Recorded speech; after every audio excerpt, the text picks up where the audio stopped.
Welcome to Channel AMEC, your insight to the Australian visa system.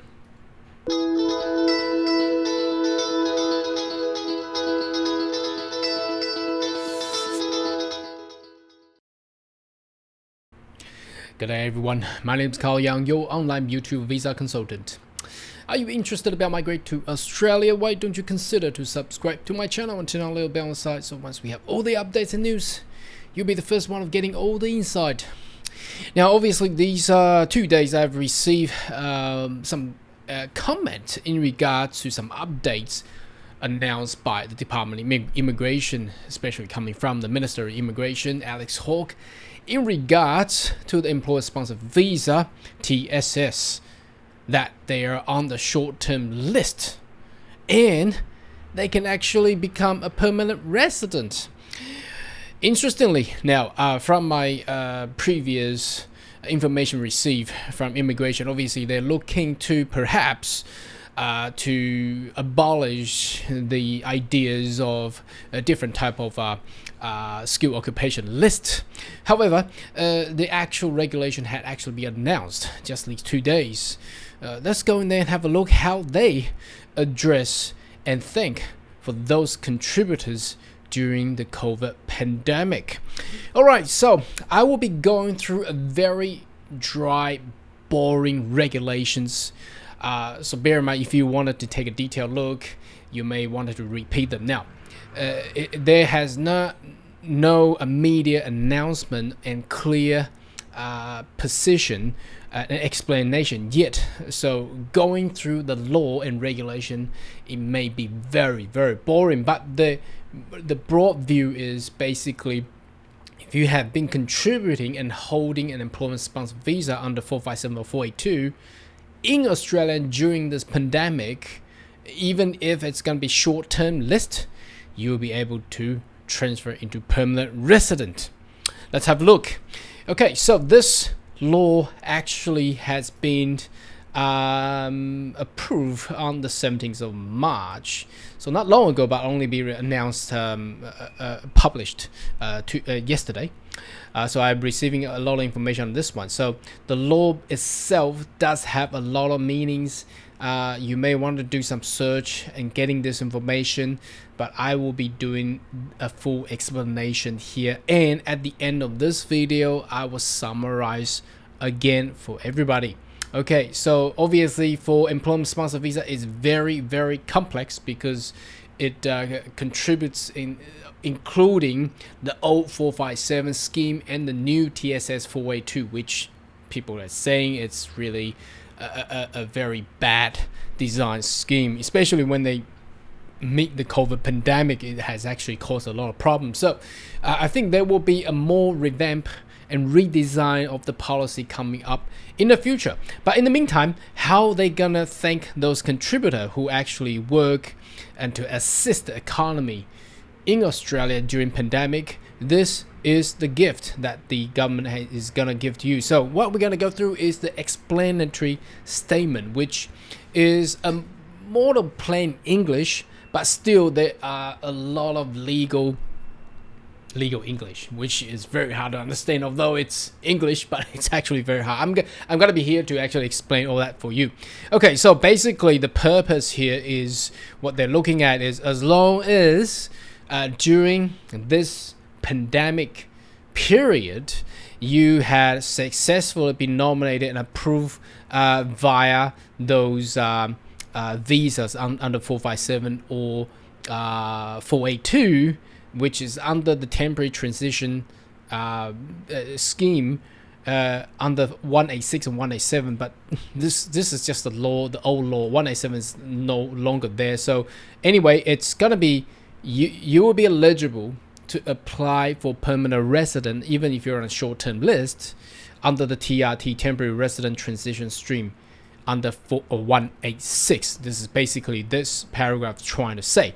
So number 4, in response to the strong labor demand, obviously, as you can see, there's a lot of skill shortage. They want to keep these people in Australia. The declining number in 2021, obviously, because Australia has shut the whole nation down. Okay, they don't allow people to come in. So on the 25th of November, which I had actually done a news media and video on this one, Australian government had announced that measure will introduce improved access to permanent residence of certain holders.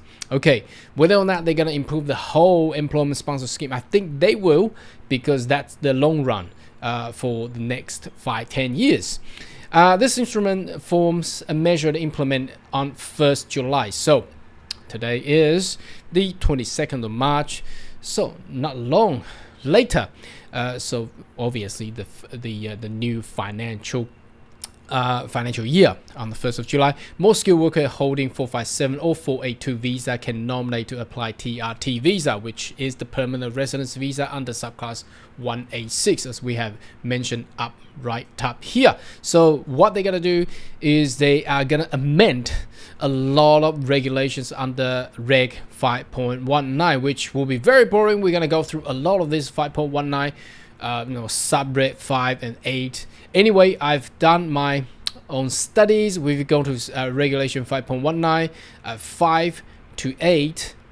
It's all about, you can see the topic here, it's temporary resident transition. So 5 to 8 is all about temporary transition. That means it's not the direct entry one, but that means people had already got the visa and worked for a period of time in order to transfer into permanent residency. That's basically what they're trying to mean. So this matches to this 5.19, 5 to 8.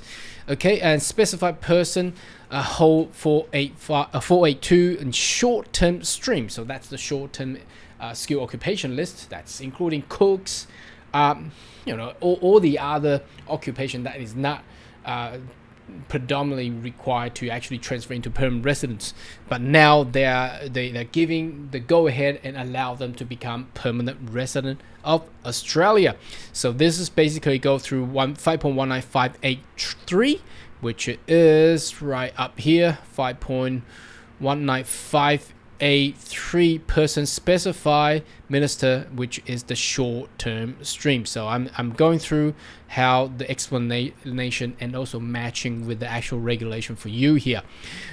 Period. So basically it's talking about, if you recall, in the old 457 you're required to accrue 2 years in order to transfer into permanent resident. Now if you hold 482, you're required to accrue 3 years in order to actually transfer to permanent residence. So that's the differences here. That's why the whole of this is actually very complicated to understand and to be read.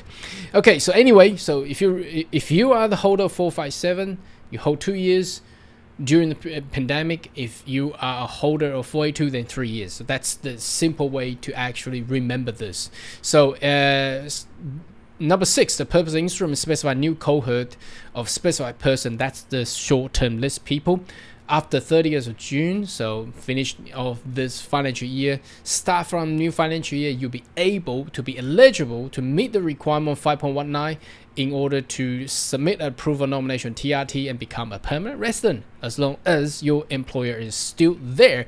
Now, the only thing that can stop you become permanent resident is you're no longer working for the sponsor employer, or the sponsor employer already ceased. They during the pandemic they're gone. They cannot hold financially and close down the business. That's the only thing.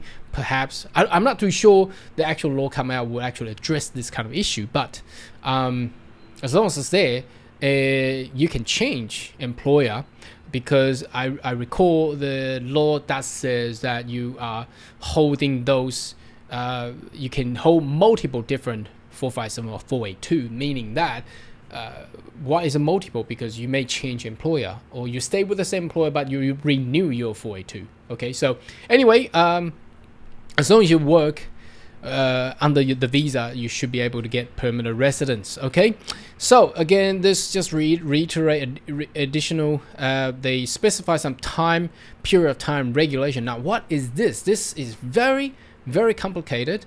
Basically it's trying to say, during the pandemic, obviously some people cannot work full time because the lockdown and you cannot work. You got no work.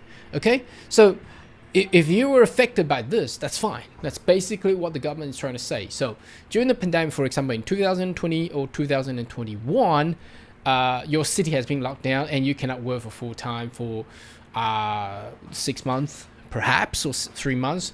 That is fine. So immigration is giving a relaxation of the law on this. So that's basically what they're trying to say. Otherwise, we don't want to go through all these explanation in very complex legal term, but that's basically what they're trying to say. Okay, so let's move down. There are some examples here. I think it's very good to actually go through them. Okay, so as you can see, the definitions include concession period, and you can see the concession period is from Feb 1st 2020 until the I think the last day, December 2021. So it says commence and a specified date by minister. Why do they say that? Because it looks like the pandemic is not gone yet. The virus is still out there with the new BA2 Omicron variant. Anyhow, but it's a good time. That's what I'm trying to say. In my channel, since the pandemic, I've been predicting due to the virus, the economic breakdown, the door for immigration will open, and this is it. So you stay there, you will get your permanent resident. Okay, so what is COVID-19? We don't need to explain that anymore. So there is a COVID reduced work period in the instrument, and unpaid leave period, unidentified person, specified person. This is all addressing during this COVID pandemic. If you have been contributing to the economy as a cook, as whatever the job, the occupation they're in, even it's in short-term list, you'll be able to transfer into a permanent resident. So that's great. Okay, specified person, again, this is addressing all the occupation in short-term. If you don't know about short-term, just do Google, just do Home Affairs short-term list. You will be able to find all the short-term list occupation. But this is for people who had continually staying in Australia during the pandemic. Okay, so if you are not in Australia, you're looking and planning to come to Australia, perhaps we need to wait for a new policy. I think it's coming up soon anyway, because they certainly need to address this skill shortage in the future for long run, medium long run, not just a short term. This is only a short term fix. Again, this came out after the short term fix on 40A, 467. Now this is another one that's addressing to those people. Okay, so what do we read here? The government announced this is the changes for 457. I'm not going to go through this one, but let's go here. Now, section 4.3, captured person who commenced 1st of July 2020 was in Australian cumulative total at least 12 months. So that means during the pandemic, you're in Australia. The only person can actually do this is those people are in Australia between 1st of February 2020 and 14th December 2021. Okay, so these people will be beneficial to this policy. Is employed by a person actively lawfully operating a business in Australia at the time of nomination application is made. Specified cohort improve access permanent resident, existing 482 and short term, and also the 457. So the period here is basically matching as what I have said.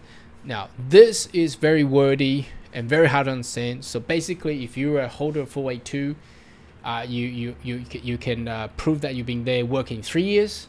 If you're a holder of 457, 2 years. That's it. Okay, that's the easy way to understand it. So I don't want to go through this wordy legal plain English, although they call plain English, but it's just too hard to read. Anyway, okay. Now let's go through some example. Okay, example here says 457 visa holder whom paragraph 5.195F of the regulation apply. Must be employed in the position in relation to their 457, granted for at least 2 years. Again, see, that's why I'm trying to say, not including period unpaid during a period of 3 years. So within the 3 years you have been paid and worked 2 years, that's fine. Then you get that PR application done. Okay, so that's basically what they're trying to say. So also there is regulation has taken unpaid leave associated with COVID reduced work period and unpaid leave period, blah blah blah. That basically addresses what I have explained. So if you have experienced lockdown for your work during these 2 years, that's fine. That's basically what the immigration is trying to say. So the law actually being very specific, but if we read all the word by word, probably won't even understand what they're trying to say. So I'm here to actually explain and give it a better view of it. Okay, now this provision ensures that those stood down work and basis on full-time basis due to COVID had their work hour reduced, blah blah blah. So again, that's reiterate, as long as you were employed to be full-time, but you were affected beyond you and the employer's control because of COVID, that's fine. That's basically what they're trying to say. Okay, let's move down. There's more example and explanation here.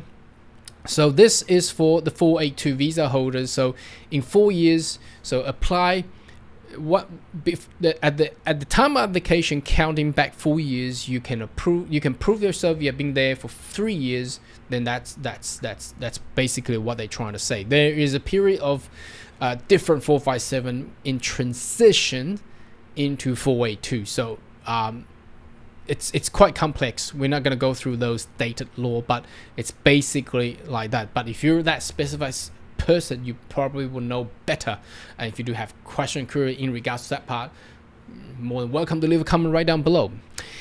Okay, now moving downwards, what do we see here? It's basically trying to explain again all the period of time between those people affected in 457 and 482. So let's summarize this part of this new policy.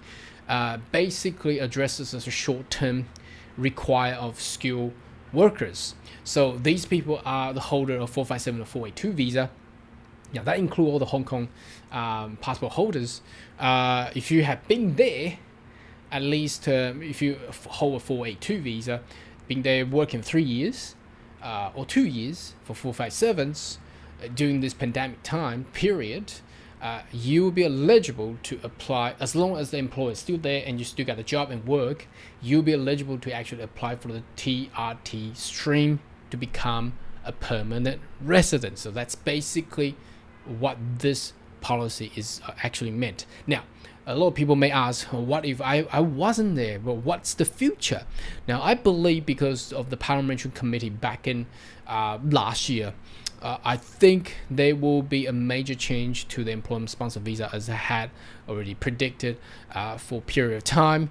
And whether or not it's going to come out in July as well, we don't know. But I do know that during this period of time from the late March until July, I think there will be a lot more new policy beneficial for potential skilled migrants in the future. Anyhow, should you have more question query, more than welcome to leave a comment right down below. And I'll see you next video. Goodbye.